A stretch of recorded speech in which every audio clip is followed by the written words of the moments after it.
So mga sangay, pag-usapan po natin itong mga Chinese daw po na pinalayas dito sa Pilipinas. Ano naman po kaya ang ginawa ng mga to? Bago tayo magsimula, paki-subscribe po muna yung ating YouTube channel. 1.21 million subscribers na po tayo. Parami po tayo ng parami. So kung hindi ka pa po nakakapag-subscribe at palagi ka namang nanonood dito, no? Paki-subscribe po yung ating YouTube channel. I-click nyo po yung bell at i-click nyo po yung all. Sa mga nanonood naman po sa Facebook, syempre, i-follow nyo po ang ating Facebook page. Ngayon, eto na.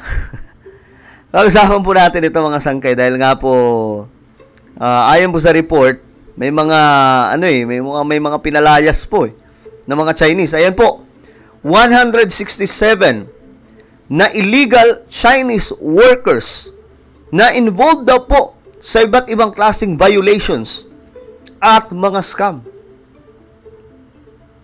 Ibang klase po talaga itong mga Chinese. Alam nyo, may mga nagsusumbong nga po sa akin.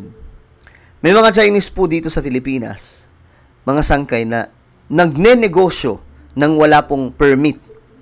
Eto, kaunting pasada lamang po ito. May nakapag-report kasi sa akin, mga sangkay. Lalo na po dyan sa part ng Pasay. Sa may MOA banda, mayroon po dyan mga nakatayong mga building, mga sangkay, mga kondo, kung saan may mga ginagawa po diyang mga kababalaghan itong mga Chinese. Mga negosyo po na illegal. Wala pong permit. Tapos pinapahirapan pa po yung mga trabahante nilang Pinoy.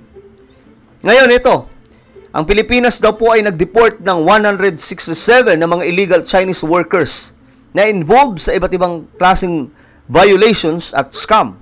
Ito, tingnan po natin. On Tuesday, May 14th, a total of 167 Chinese nationals apprehended from the raided Pogo Hub Zun Yuan Technology Incorporated in Banban, Tarlac were deported by the Presidential Anti-Organized Crime Commission. Ayan, mga sangkay. Ang dami. Alam nyo, hindi naman po lahat ng mga Chinese talaga ganito. Parang Pinoy din, di ba? Ay mga Pilipino, may mga matitino. May mga hindi rin matitino. Mga sangkay, ganun naman po. Pero itong mga Chinese talaga, ang lalakas din talaga ng loob. Siguro, nakita po nila na ang Pilipinas, maluwag po yung batas.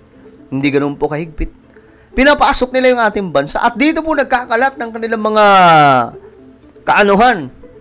Kasamaan nila mga sangkay. Dito po sila naghahasik. Kasi, pag doon sa China nila gagawin yan, naku po, iiksi po buhay nila doon. Kasi authoritarian country yun Kapag may nilabag kang batas, alam mo na ang gagawin sa'yo ng mga otoridad doon po sa China. So, ang nangyayari, pupunta po sila dito sa Pilipinas. Dito po sila nagkakalat ng kanilang dumi. Or PAOCC. The largest batch of deportees posed as customer service representatives for their illegal activities. However, investigations revealed their involvement in various online scams. Nako, online. Alam niyo, ang dami mga scammer ngayon, di ba?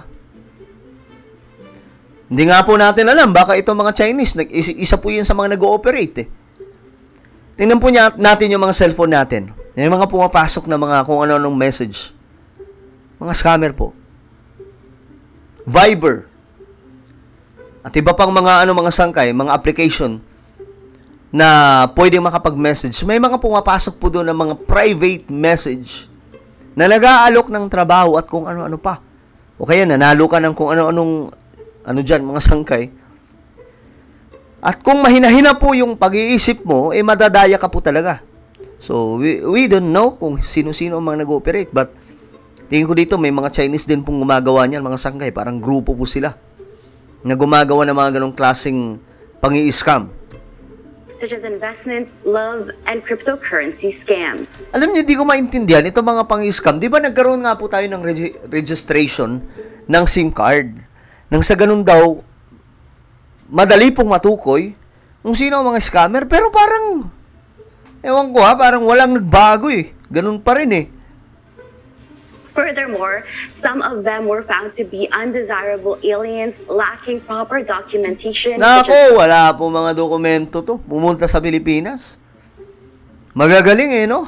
Passports and have overstayed in the country.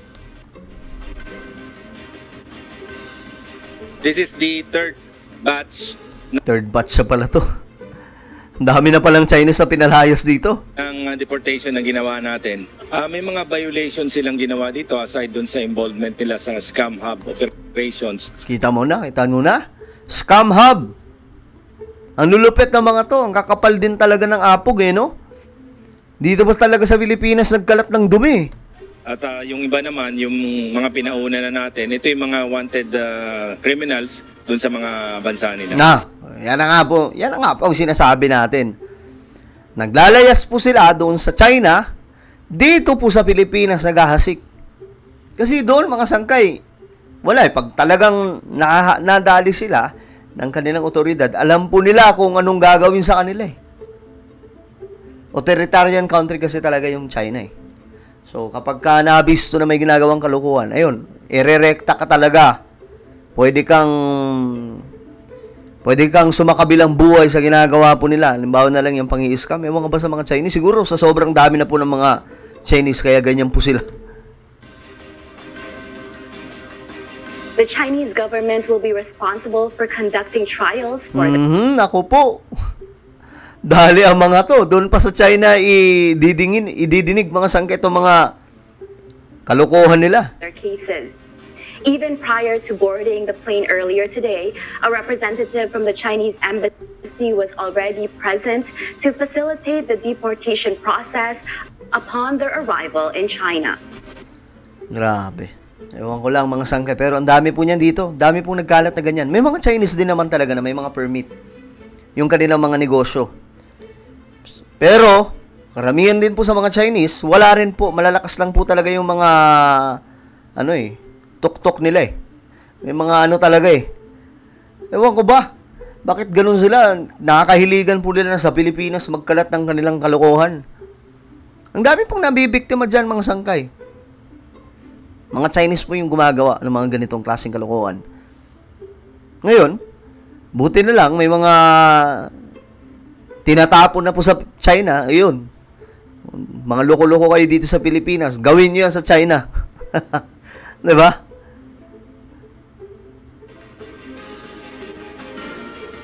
Pagdating sa China o dun sa bansang pinuntahan nila, hindi naman sila tinitreat as victims, Okay. Iniimbestigahan pa rin sila, but most of the time they were treated as criminals doon sa mga bansa na babalikan nila. Okay. So, sana ganun mga sangkay, Kasi para talagang mabawas-bawasan, kahit alam po natin na sobrang dami nitong mga kalokohang ginagawa ng mga Chinese dito sa Pilipinas. So, ano po ang inyong opinion tungkol po dito sa mga pinalayas na ng mga Chinese sa ating bansa? I-comment po sa ibabang inyong mga opinion. And now guys, I invite you, please subscribe. Sangkay Revelation, isa po itong YouTube channel ko mga sangkay na kung saan nag-upload po tayo ng mga impormasyon tungkol po sa mga nangyayari sa ating mundo related po sa Bible prophecy. So, click the subscribe, click the bell, and click all. So, kung ano po ay magpapaalam, mag-iingat po ang lahat. God bless everyone.